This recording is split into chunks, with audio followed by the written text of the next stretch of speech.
Because the ATO has come out today and announced that they're going to be going after landlords. Now, we know we are in the grips of a rental crisis and more broadly in that, a housing crisis. So what better to do when we have a really low stock of rental properties? And anyone who's tried to rent a property recently can attest to that. There are lineups around the corner in streets for people to inspect properties.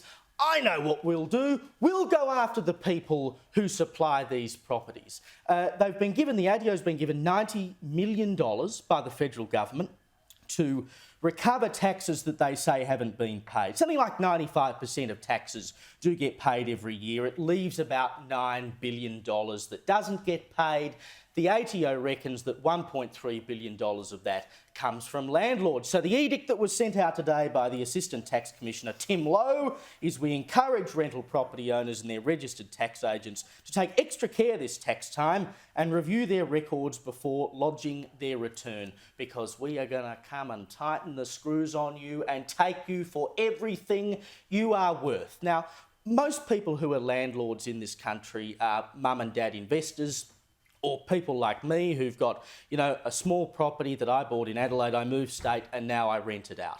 We're not actively seeking to rip off the ATO. We'll take the benefits and tax exemptions that we're allowed as property owners, but we're not deliberately seeking to rip them off. If someone, gets something wrong and they get an extra $20 out of it, big deal. But you can only speak for yourself in that. We're not trying to rip off.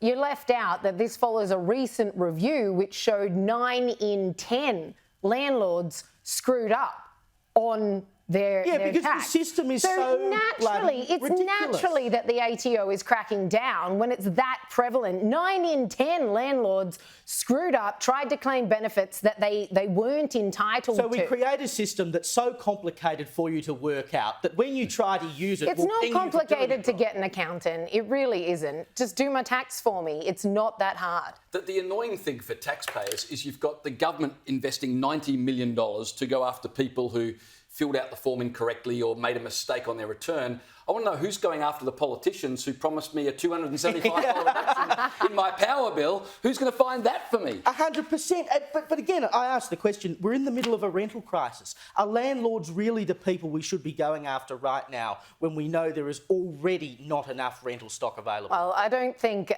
going through a rental crisis really negates tax fraud.